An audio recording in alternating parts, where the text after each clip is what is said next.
Queridos irmãos, a paz do Senhor Jesus Cristo a todos. Aqui quem vos fala é o pastor Altair de Castro. Sou pastor em Goiás, mais especificamente na cidade de Aparecida de Goiânia, e congrego na cidade de Goiânia, com o pastor Juvenal Neto, no campo de Campinas, da Assembleia de Deus, na regional de número 8, no Jardim Itaipu, nosso pastor Juvenal Neto. E o pastor presidente é o bispo Oíde José do Carmo. Queridos, eu quero trazer mais um comentário sobre a palavra de Deus. E nós teremos como base o capítulo 5 e o versículo 16 do livro de 2 Samuel. Do livro de 2 Samuel. São só 3 nomes, 3 palavrinhas. E estas palavras são as seguintes: e Elisama, e Eliada, e Elifelete. Estes 3 nomes são nomes de 3 filhos do rei Davi, que lhe nasceram em Jerusalém. E naquela época, especialmente Davi, eu vi, estudando sobre a vida de Davi, eu vi, isso vem desde os tempos de Abraão, antigamente mesmo, muito antigo. Os patriarcas tinham esse costume de colocar nomes em seus filhos, nomes que alguns a Bíblia fala também os seus significados. O que significa esse nome? Significa Esaú, peludo. O que significa Jacó? Suplantador. E quero dar uma pincelada sobre esse suplantador aqui de Jacó. Eu ouvi lá no Rio Grande do Sul um pregador num congresso, foi convidado para pregar num grande congresso, e ele dizia: quem disser, pregador que prega que Jacó era trapaceiro, enganador, nunca leu a Bíblia. O povo ouviu e tal, e ficou por isso mesmo. Aí eu falei: será que eu já li a Bíblia errada? Será que eu já li na Bíblia que ele é suplantador, que ele é enganador, que ele é trapaceiro? Pelo menos eu não li, eu já vi ele fazendo trapaça. Fez trapaça com o irmão dele, fez trapaça com o sogro dele, inclusive até fez mesmo. E uma coisa, irmãos, o que engana os outros sempre acaba sendo enganado também, porque ele enganou e o Labão, sogro dele, aprontou com ele também, porque era outro suplantador de carteirinha, né? Irmãos, um dia, quando Esaú foi reclamar para Isaac que Isaac tinha dado a bênção dele para Jacó, Jacó falou: não tem bênção para você, mas não, a bênção foi dada para Jacó. Ele veio cá e a mão dele estava cabeluda igual a sua, a voz dele era de Jacó, mas eu não enxergo, já estou velho. O Jacó aproveitou do pai estar velho, né? E enganou o pai, enganou o irmão. E o irmão falou assim: não é o nome dele Jacó? Porque 2 vezes ele já me enganou. É enganador ou não é? Era ou não era? Entendeu? Então, são detalhes, né? Mas a pessoa chegar na Bíblia e desfazer. Eu tive o desprazer de ouvir lá no Rio de Janeiro, num congresso, uma missionária chegar e dizer: meus irmãos, não brinca com o diabo não, meus irmãos. O diabo, ele é eterno também, ele é tão sábio quanto Deus, ele é eterno também. Sem comentários, né, meus irmãos? Nunca se sabe o que se vai ouvir pelos púlpitos por aí.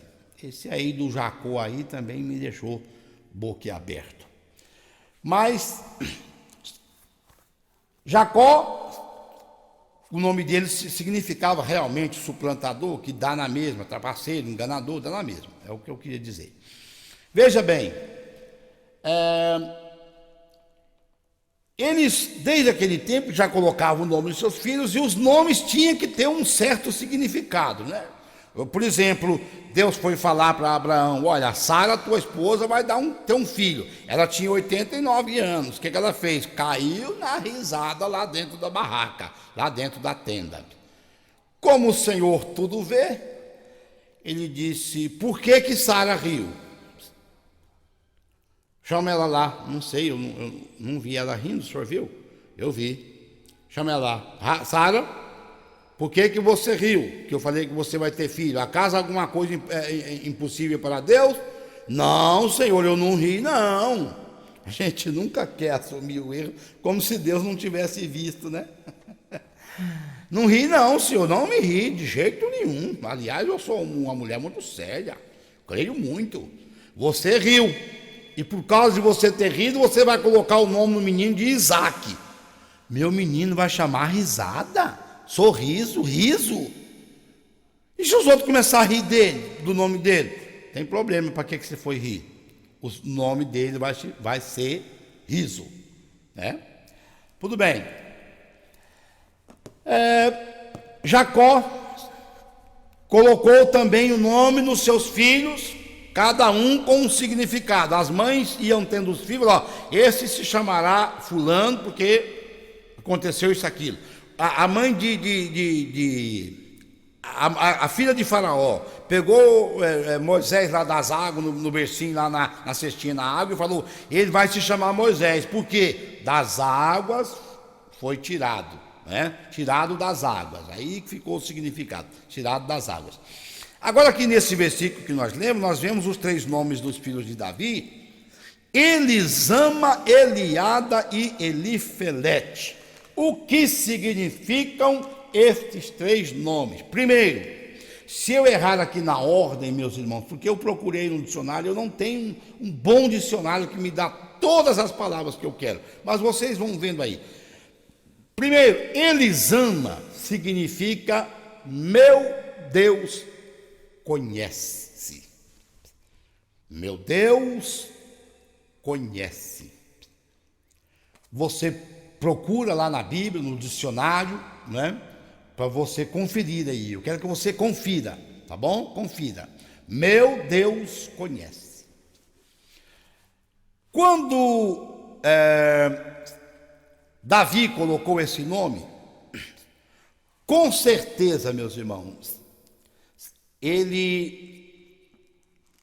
eu imagino que Davi tenha colocado esse nome depois de uma experiência com Deus, pela qual ele chegou à conclusão que Deus é conhecedor de todas as coisas. Por exemplo, tinha um exército lá que Davi estava guerreando contra ele. Vamos dar aqui um exemplo, né? Uma ilustração. Um exemplo lá que Davi estava guerreando contra eles e tal, e Davi estava meio na dúvida: eu vou por esse lado, vou por aquele lado, vou por aquele lado. Então Deus lhe dava a revelação de como chegar naquele exército, porque aquele exército estava dessa e dessa e dessa maneira. Davi dizia: meu Deus conhece. Aí chegava a notícia: a sua esposa fulana teve um filho lá em Jerusalém. Fala com ela que o menino vai se chamar Elisama. Glória a Deus. Bota Elisama. Meu Deus conhece. Quando o profeta de Deus estava revelando para o rei de Israel todos os detalhes, eu não me lembro se foi Elias ou foi Eliseu, revelando lá na casa do rei de Israel, revelando o exército dos inimigos. Falava: olha, o rei chamava os seus oficiais e falava assim: Em tal e tal lugar colocaremos o nosso deserto, de trás daquela pedra, de trás daquela montanha, subindo naquelas árvores, vamos fazer assim, assim, para pegar Israel de surpresa. Ah, mas o profeta estava lá na casa do rei de Israel. Ele dizia: ó, guarda-te de passar por tal e tal lugar, porque o exército está lá de espreita lá e com a emboscada armada para vocês. E isso aconteceu e foi muitas vezes. Aí o rei inimigo ficou preocupado e chamou os seus oficiais e disse: olha, vocês me contam aqui agora quem é dos nossos, que é esse traidor que está contando nossos planos para o rei de Israel lá. Aí alguém lá chegou e falou assim: ninguém, meu rei, ninguém de nós aqui, mas o profeta, aleluia, o profeta Eliseu, que está lá no palácio do rei, ele faz o rei ficar conhecendo os pensamentos. Não precisa do senhor nem falar aqui na reunião com a gente. Quando o senhor pensou lá na sua cama, no projeto da guerra, no plano da guerra, o profeta amanhece o dia já contando para o rei o que o senhor falou lá na sua cama. O senhor pensou lá na sua cama. Eita Deus de mistério, o Deus que revela, o Deus que mostra, o Deus que fala, o Deus que conhece. Aleluia, meus irmãos, aleluia, aleluia. O profeta Eliseu, ele sabe o que o senhor fala. O rei de Samaria está perdido. Enquanto tiver um homem de Deus, irmãos, na tua igreja, enquanto tiver um homem de Deus perto de você, você está instruído. O que você não pode fazer é ficar colocando a sua cabeça à disposição de qualquer mão para orar e ungir, para ver se Deus fala com você. Porque 90% das vezes é o inimigo te enganando com falsas profecias, com falsas palavras. Deus não está falando através de todos. Deus fala através dos seus profetas. Cuidado, eu estou dizendo para você aqui, eu estou tentando falar com mais cuidado, né? Mas cuidado com o que eu disse em outro estudo aqui, da glutonaria espiritual. Você não sair por aí buscando todo mundo para orar por você. Cuidado, viu? Cuidado, tá bom? Cuidado. Não fica aí botando a sua cabeça debaixo da mão de todo mundo, não. Tá bom? Porque nem sempre o Deus dessa pessoa conhece as coisas para falar para você. Nem sempre é o Deus de Eliseu e nem o meu. Muito bem. Na igreja primitiva, um tal de Ananias, casado com a tal de Safira, na igreja naquela época, a Bíblia diz que não havia necessitados na igreja, né? A igreja hoje está devendo muito aí em relação ao comportamento da igreja primitiva, né? Tem muito necessitado na igreja, muito. Não estou falando que isso aí é o fim do mundo, ou que isso aí não... Só sei que na igreja primitiva diz que não havia necessitado entre eles, que eles vendiam as coisas deles, botavam o dinheiro deles nos pés dos apóstolos. Senhores, o que eu tenho está aqui, é para a obra de Deus, é para o sustento da obra de Deus. É para o sustento da obra de Deus. Dízimos de ofertas,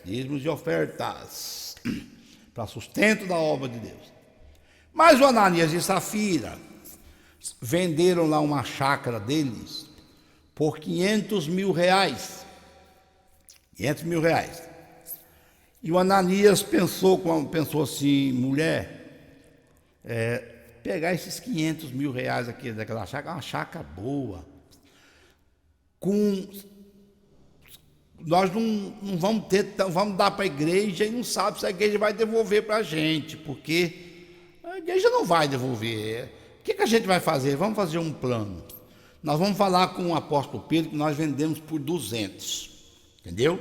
E para a gente não ficar aí Na pior, com 300 mil a gente compra uma chacrinha menor e tal. Não vamos ficar sem nada, não.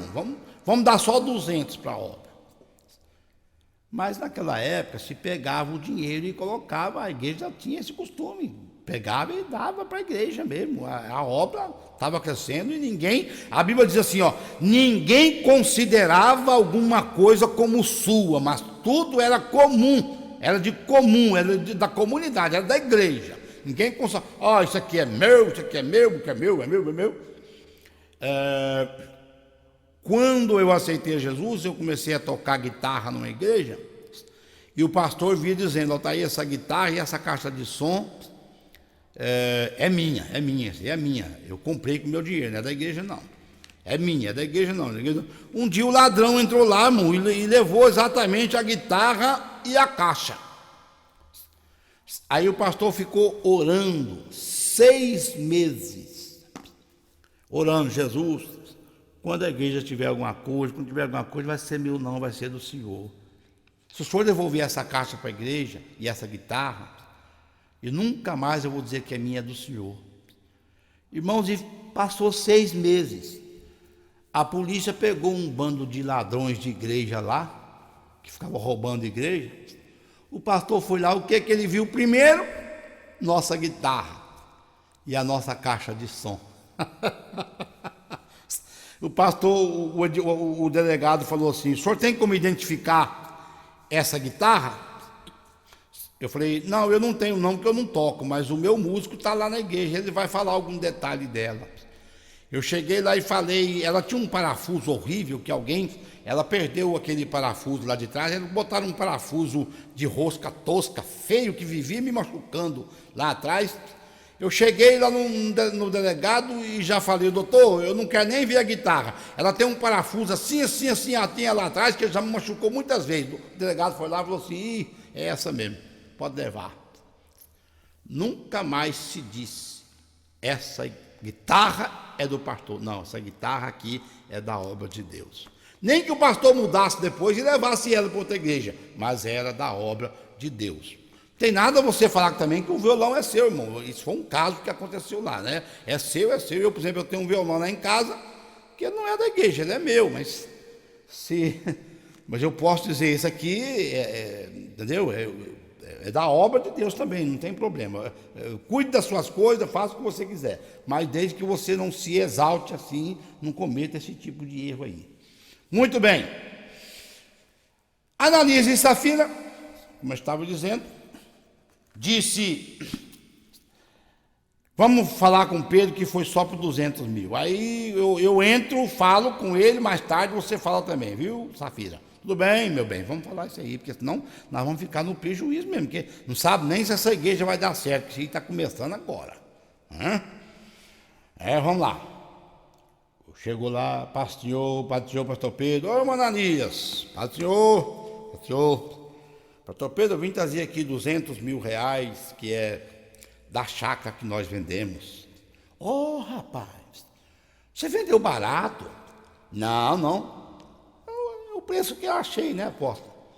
As coisas estão difíceis, né? Está cara, a crise está brava, o governo e tal, né? Que a gente tem um negócio de ficar falando sobre o governo. A crise está brava e tal. Aí eles amam. Meu Deus conhece. O Deus de Pedro era o Deus de Davi, que botou o nome de meu Deus conhece na filha dele lá milhares de anos atrás. E o Espírito não veio sobre Pedro, ele já estava em Pedro. E Pedro abriu a sua boca e disse, por que tu mentiste ao Espírito Santo? Porque você deixou o diabo encher o teu coração, Ananias. Como assim, pastor Pedro? Eu estou fazendo a minha parte da igreja, sou membro da igreja, sou dizimista, está aí o dízimo, está aí a oferta. Tu não mentistes aos homens, mas tu mentistes a Deus. Ananias caiu para trás e morreu. não mentistes a Deus, não foi para mim, Pedro, e nem João, e nem Tiago aqui. Você mentiu, foi o Espírito Santo. Você guardando uma parte para você, não era sua? Ó, pastor Pedro, eu só posso dar 400 mil, 100 eu preciso para dar o quanto. Tem problema não, Ananias. Você vem mentir, falar que vendeu por 200? Mentir para o Espírito Santo? Ah, meu filho, já era. Puf, caiu, morreu.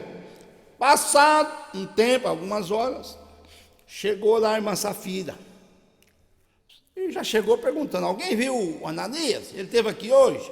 Teve, ele estava aqui mais tarde, conversando com o apóstolo Pedro aí. Ah, então vou perguntar ao apóstolo Pedro, cadê ele? Pastor Pedro, cadê o irmão Ananias, você viu ele? Eu vi sim. Irmã Safira, a senhora vendeu o campo com seu marido por quanto? 200 mil, foi 200 mil reais.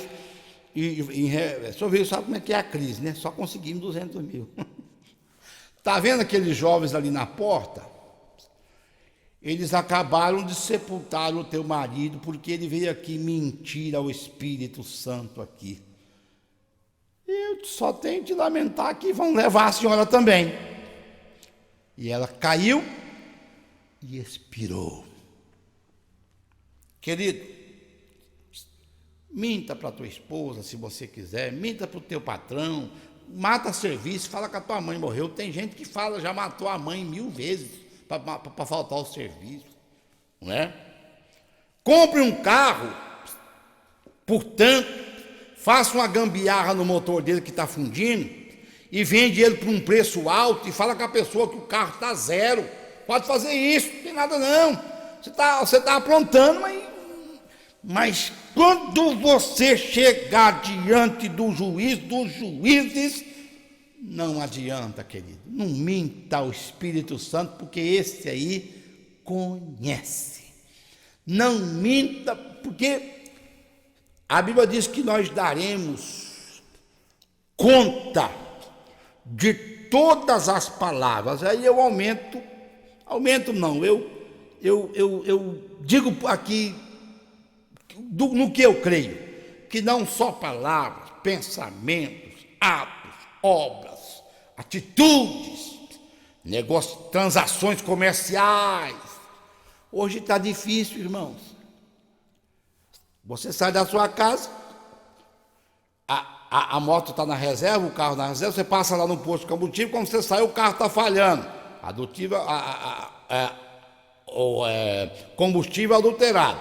De lá você vai ao mercado fazer uma compra. Chega lá, está lá, como eu fui no mercado esse dia comprar para minha filha um presunto. O presunto eu estava com a camisa amarela, o presunto estava quase da cor da camisa amarela. Eu falei, um presunto novo. O presunto costuma ser assim, cor de carne, né? Aí uma mulher do lado falou assim, moço, não leva não, esse presunto está perdido. Eu falei, não, mas ele vai vencer daqui 5 dias ainda. Remarcaram, moço. Olha a cor dele, vai fazer mal. Eu falei, eu estou buscando justamente para minha netinha de 7 meses. Daqui a pouco, você vai para outro lugar, arrumar uma peça do seu carro.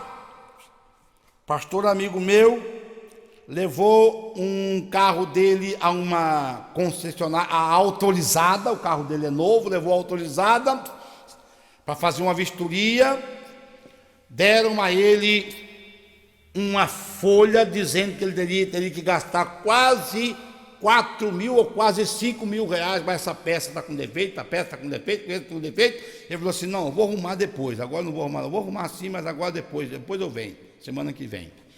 Nisso ele foi a um mecânico, amigo dele, subiu o carro dele no elevador, olhou, falou, não, pastor, aqui tem 60 reais de peças e 60 reais de mão de obra, o carro do senhor está novinho, não tem nada de suspensão, não tem nada.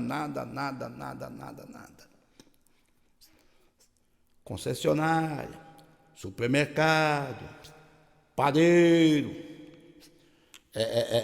você que vende aí geladinha na rua, né? Vende a geladinha na rua. Estou falando porque o que tem a ver geladinha com concessionária, com o apóstolo Pedro, com tudo? A geladinha foi feita com suco artificial, mas você vendeu como fruta natural. Quando o camarada vai chupar ela lá na frente, ele olha para trás, nem você está lá mais, porque ele não pode voltar e brigar com você. Ah, você comprou porque quis. Quer dizer, a corrupção não existe só nos grandes da nação, né? No grande da nação. Mas eu quero dizer para vocês que tem um que a ele ninguém corrompe, a ele ninguém engana, a ele ninguém trapaceia, a ele ninguém passa para trás, a ele ninguém faz de bobo. Chama-se Deus de Davi.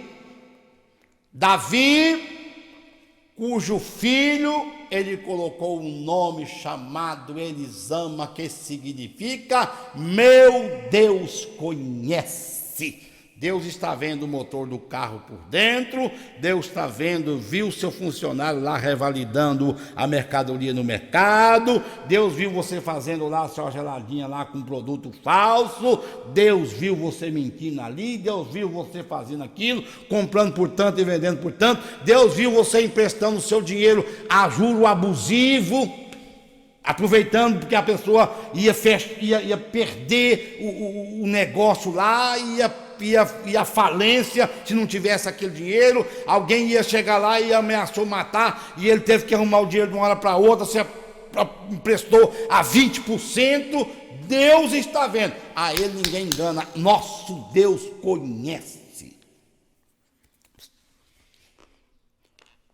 Deus conhece o sofrimento íntimo, o que só eu sei que estou passando. Irmã, Deus sabe, Deus conhece, Deus viu a senhora com o joelho dobrado, orando pelo teu filho, falando para Deus como está teu filho, chorando. Deus viu a senhora falando para ele que tem medo do seu filho ser assassinado na rua. Deus viu a senhora pedindo a ele para fazer seu filho deixar as drogas. Deus conhece o sofrimento íntimo da esposa que nunca falou para ninguém, mas só ela sabe o que ela passa dentro de casa, com o marido que tem, com o filho que tem. Deus conhece o sofrimento do marido que tem aquela mulher que é a bênção em pessoa. Deus conhece o que se passa na minha casa, sofrimento com filho, marido, esposa, o negócio está quebrando, a empresa está falindo. Deus está dizendo, eu estou vendo, eu sei de tudo, eu sou o Deus que conhece, eu sei. Na mensagem anterior que eu preguei aqui, hoje nós estamos pregando algumas mensagens aqui, alguns estudos. Eu falei que eu estava chorando aos pés de Deus, num monte, porque eu era muito zombado, que tinha uma enfermidade, sou portador de uma síndrome, e eu estava chorando, falando para Deus que era muito zombado por todo mundo. Aí eu abri a Bíblia, de repente, no livro de Jó, capítulo 16, versículo 20, que diz assim, os meus amigos são os que zombam de mim, mas os meus olhos se desfazem em lágrimas diante de Deus. Você está sofrendo, irmão? Não adianta eu perguntar se tem alguém no Brasil que não está sofrendo. Se ele não está sofrendo, irmão, ele não é brasileiro. O Brasil todo está em sofrimento. Todo mundo sofre desde que Adão e Eva pecaram. Todo mundo sofre. Mas eu quero que tu saibas que tu tens um Deus que te conhece. Ele conhece o teu problema e ele conhece a solução. ponha aos pés deste Deus que tudo conhece. Filho, eu estou vendo. Filho, eu sei de tudo. Filho, eu vou agir na hora certa. Também não estou pregando aqui um Deus que faz tudo para todo mundo indiscriminadamente, não, viu, irmãos? Eu não creio, não, nesse Deus aí que o camarada está com a vida torta, desbanguelada, escanchelada, e o profeta está falando para ele, toda igreja que ele vai ter um falando, ou não tem, mas eu estou contigo, eu vou te ajudar, e o pastor dele sabe que ele precisa consertar, ele está dando trabalho, ele está no pecado, e a profetada está, é isso que eu falo contigo, eu vou te ajudar. Eu não estou pregando isso aqui não, irmãos. Estou falando que se você está colocando aos pés do Senhor a tua vida, teu Deus conhece, teu Deus te atende, teu Deus te socorre, teu Deus te socorre. Eles amam, meu Deus conhece. O segundo nome que nós lemos nesse versículo é Eliada, meu Deus ouve. Ele ouviu a Ana, a mãe de Samuel. Ana chegou no templo desesperada, porque estava sofrendo demais, zombada demais. Ela era tida como maldita, porque não dava filho, não tinha filho. A mulher naquela época era uma maldição que tinha sobre ela, ela não gerava filho, e filho era herança, uma herança de Deus, uma bênção e tal. E ela não tinha filho, útero infantil, mioma, não sei o que ela tinha, que não tinha filho. E as companheiras todas tinham. Ela entrou no templo, desesperada. Ó Deus, eu vim falar com o Senhor que eu quero um filho, porque o Senhor não está me abençoando. A outra mulher do meu marido tem filho, as minhas colegas têm filho, todo mundo tem. Foi isso que Ana fez? Se fosse hoje seria assim, né?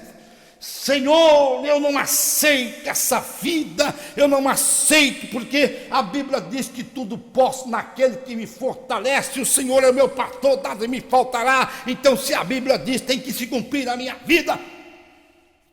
Ana chegou calada, mandou os dois joelhos no chão e não pôs a almofada debaixo do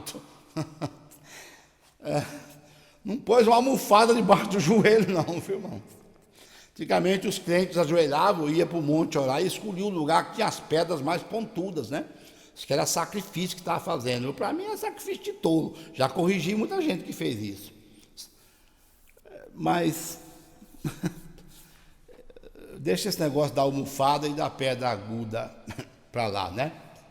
Ana ajoelhou, foi no tapete, foi na pedra, não sei, em cima do milho, em cima do arroz, não sei. Só sei que ela não chegou lá falando para Deus que ele era obrigado a cumprir a palavra dele na vida dela, não. Ela chegou e começou a derramar lágrima, e lágrima, e lágrima, e lágrima, e excremento nasal, o famoso catarro que a gente fala do nariz, escorrendo junto com aquela poça de lágrima. Isso para a gente é antiético. Pode falar que esse pregador aqui é antiético, mas isso aí para Deus é maravilhoso. Tem perfume isso aí para Deus. Quando Deus vê aquela pocinha lá no chão, que alguém deixou lá, alguém com o coração quebrado, alguém com o coração contrito, num alto e sublime trono eu habito, mas também com contrito e abatido de espírito, e que treme da minha palavra.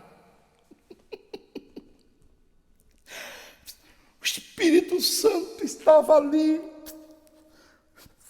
Enquanto Ana orava, tinha uma pombinha ali em cima dela, ali, batendo asas, uma alegria tremenda, porque aquela vida estava ali, chorando ali, a pombinha do Espírito Santo estava ali batendo asas, alegre, e dizendo: eu só estou esperando ela terminar a oração para me mandar o profeta abençoar ela. Lágrimas no chão, lágrimas no chão. Vou voltar no versículo de Jó 16, 20. Os meus amigos zombam de mim, mas os meus olhos se desfazem em lágrimas diante de Deus. Em muito lugar na Bíblia está escrito isso, irmão. Enquanto me machucavam, enquanto me judiavam, eu fazia oração. Eu já li isso na Bíblia. Eu faço oração. Glória a Deus. Enquanto Senaqueribe bradava lá fora da cidade, Ezequias orava lá dentro. Deus matou o soldado todo nos outros dias. Ana orou. E aconteceu uma coisa que é comum também hoje em nossos dias, que é o pastor não saber o que está sentindo as suas ovelhas. Está cheio de pastor que não sabe o que está se passando com as suas ovelhas, porque ele está preocupado consigo, com a sua vida, pastores comprando os seus bens, administrando os seus bens. Eu acho que o pastor tem que ter sua vida, e abençoada mesmo, tem que ter tudo, mas ele não pode se esquecer que a ovelha depende dele, ele tem que saber o que ela está passando.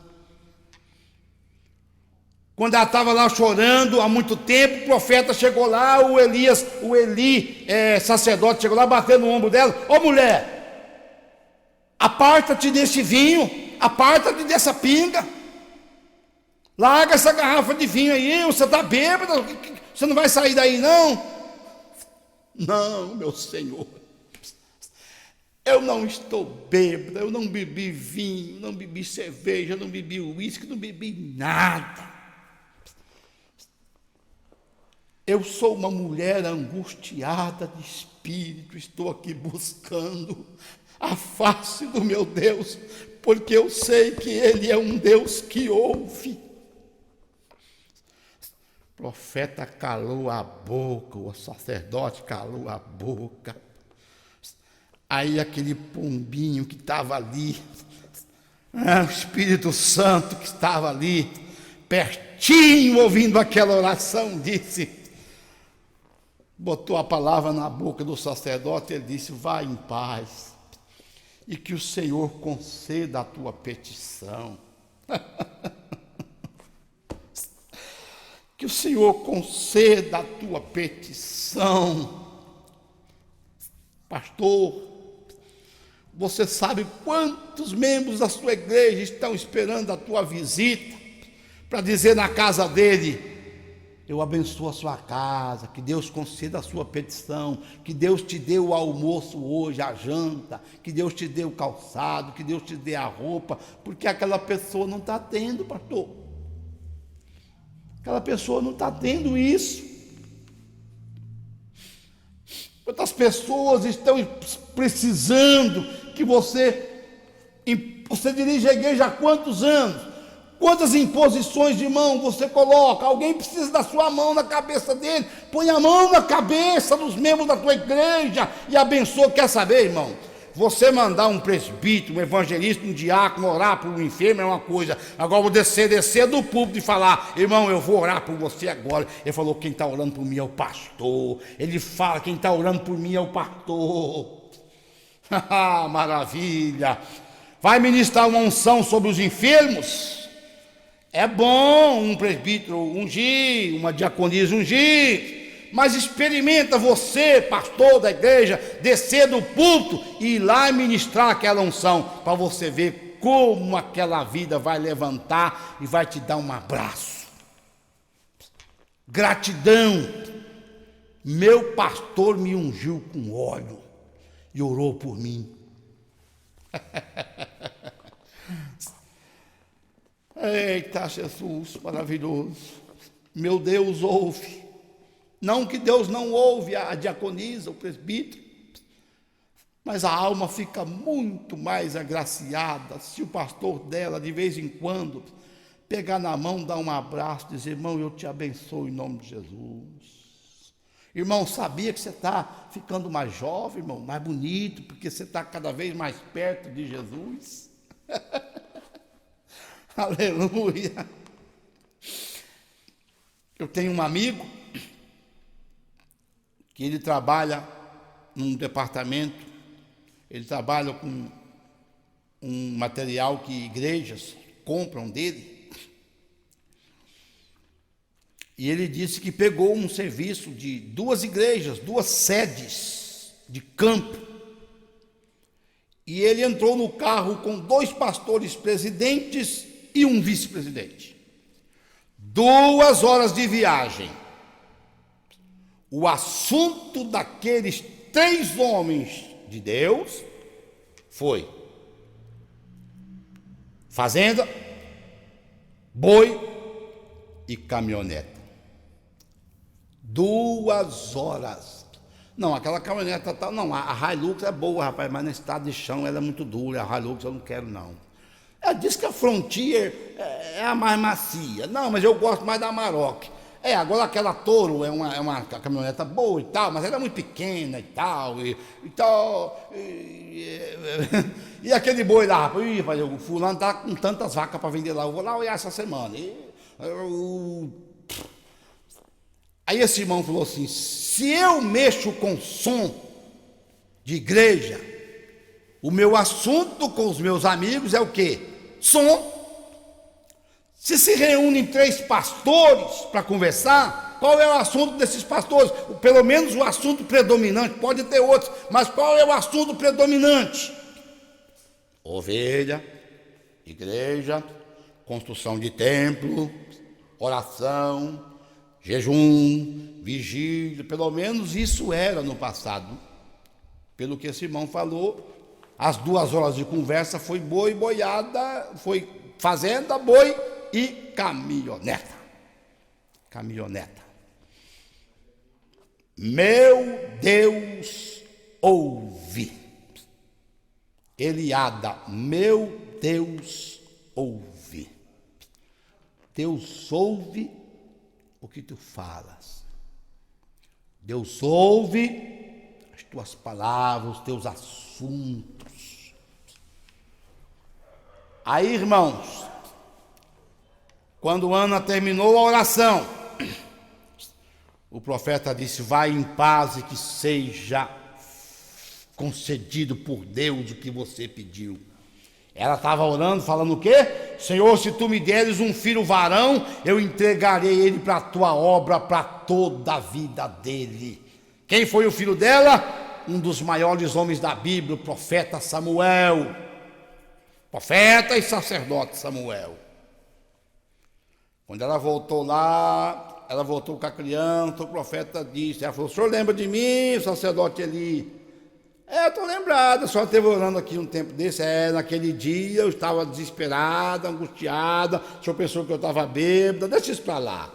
Eu prometi a Deus naquele dia que se ele me desse um filho, eu ia dar para ele. Está aqui, o menino é da obra de Deus. Assume aí, profeta.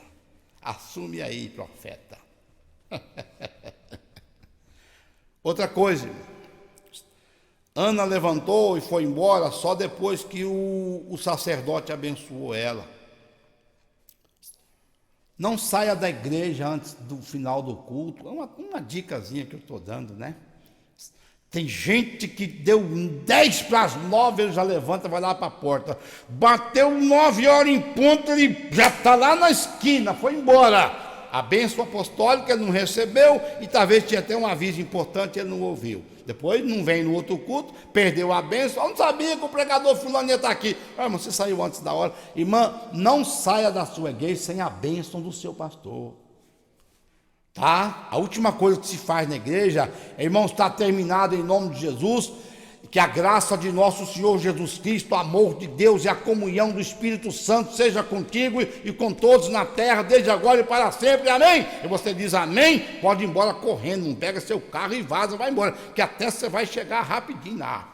Mas não faz essa falta de educação, de deixar seu pastor falando e levantar e ir embora. Tem até obreiro que levanta do púlpito e vai embora. Não saia sem a bênção do seu pastor. Não saia. Não saia. Deus ouve. Agar e Ismael estavam chorando lá no deserto. E a Bíblia diz: e Deus ouviu a voz do menino e bradou a Ana, a Agar, né? A Ismael e Agar.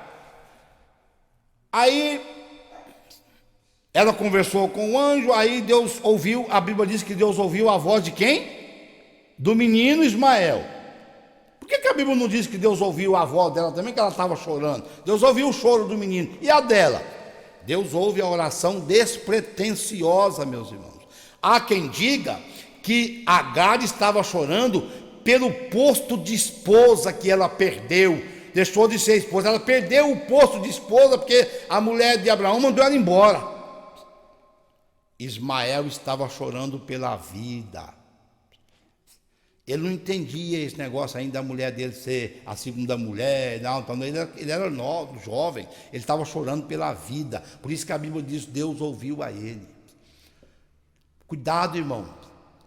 Se você não sabe orar, peça o Espírito Santo.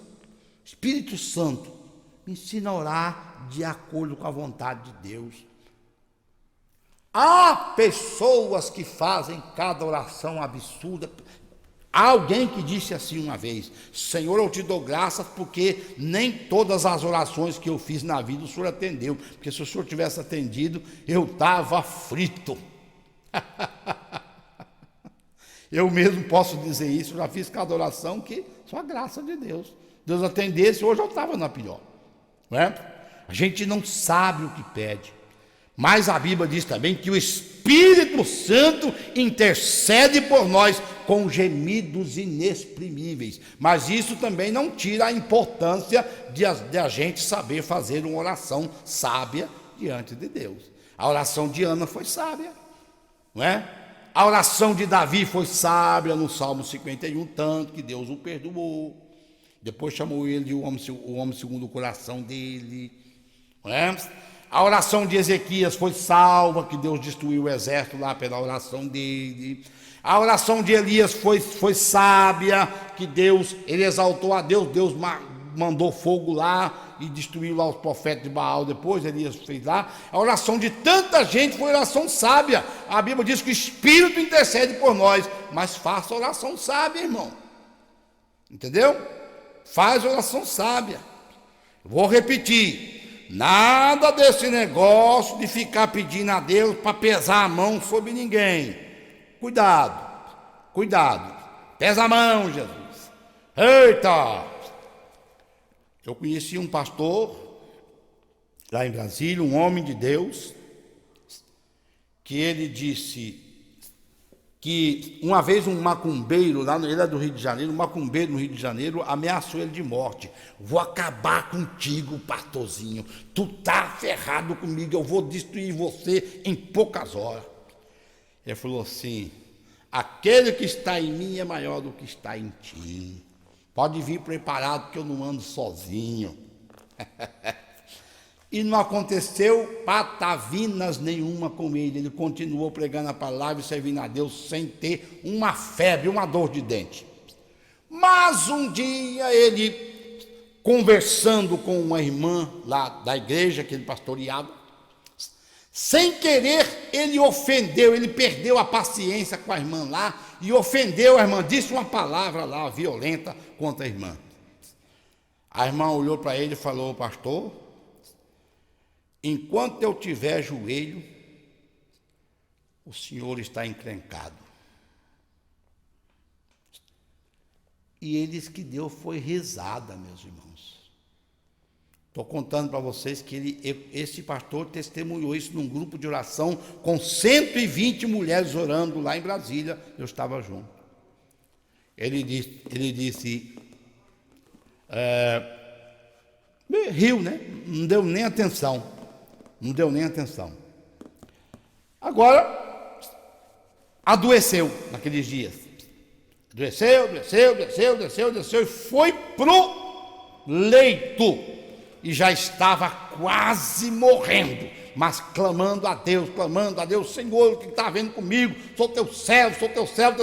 Um dia Deus disse para ele: pega 7 ministros da minha casa, homens de Deus, e vem aqui, e orem por você aqui, e quebrem uma maldição. Foi aqueles 7 ministros, e quando eles estavam orando para ele, um daqueles ministros foi usado por Deus e disse para ele: a mulher se chama fulana de tal, não conheço, mas tu vá lá e peça perdão para ela. Peça perdão para ela.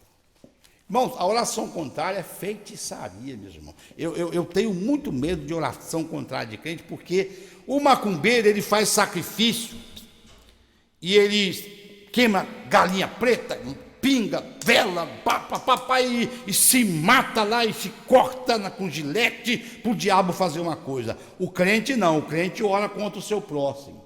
O diabo fala: ó, eu vou tocar, porque o outro lá está mandando, o outro lá está autorizando lá, ó, o outro lá que está dizendo que tem Deus está mandando. Deus é uma autorização que ele recebe. Se aquele outro lá não estiver protegido, com vida no altar, ele vai sofrer consequência daquilo ali, daquela oração ali.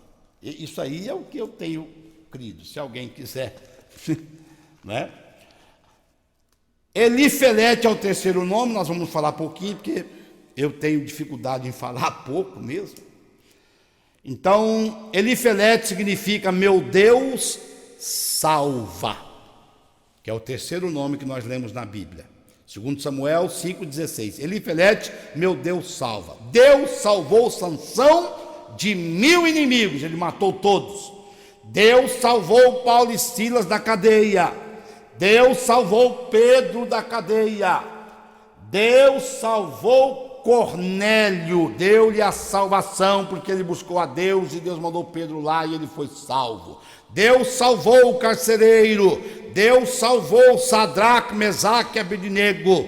Deus salvou Daniel da cova dos leões, e Deus salvou você e tem salvo quantas vezes de perigos e mais perigos neste mundo mau e tenebroso e desviado de Deus que nós estamos vivendo.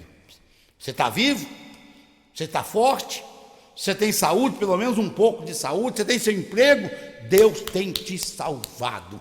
Deus salva neste mundo mau, Deus ainda salva. Sabe quem é que Deus não salva? Pessoas cujo coração são as hospedarias que José e Maria bateram lá em Jerusalém, na festa. Os hotéis não tinham lugar, pensão não tinha lugar, kitnet não tinha lugar, nenhuma kitnet não acharam. Acharam o quê? Uma manjedoura. O que é uma manjedoura? Coração de prostituta, coração de carcereiro, coração de preso, coração de bêbado, coração de mulher sofredora que sofre com o marido, que apanha de marido, coração de quem está sofrendo, coração de traficante, coração de político corrupto. Tudo isso aí é manjedoura.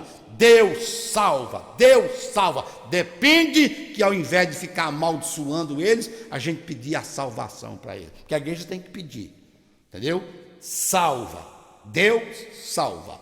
O coração dos maiores pecadores dessa terra é a manjedoura, onde Jesus bate na porta, está sujo, tem capim, tem fezes de vaca, tem fezes de porco, tem fezes de carneiro, tem fezes de bezerro, tem tudo. A vassoura, José varreu a manjedoura, deitou Maria e ela deu à luz. Quem varre? A palavra é a vassoura de José. Pegue a palavra, pregue a palavra, leve a palavra e a oração, a vassoura que varre a manjedoura suja. É lá que Jesus quer nascer. Daqui a pouco, aquele pecador é um pastor, é um evangelista, é uma diaconisa, é uma líder de oração, é uma bênção na casa do Senhor. Meus amados, meu Deus conhece, meu Deus ouve, meu Deus salva. Louvado seja o nome de Jesus. Se o teu coração é um hotel de luxo, Jesus não tem como nascer lá não. Mas se ele é uma manjedoura, pode saber que Deus, a palavra está varrendo, a oração está varrendo, o jejum está varrendo, vai tirar toda a sujeira e Jesus irá nascer e fazer uma grande obra na tua vida. Que Deus o Pai, que Deus o Filho, que Deus o Espírito Santo os abençoe. Peço perdão por errar, porque quem muito fala, muito erra. Não sou perfeito como ninguém é, somente Deus. Deus os abençoe no nome de Jesus. Meu telefone para contato, só para estudos bíblicos. Eu quase não prego, não sou pregador de festividade de avivamento. Vou na sua igreja para dar um ensinamento, um comentário bíblico, contar a experiência, contar a bênção de Deus. Amém? 62 993433493.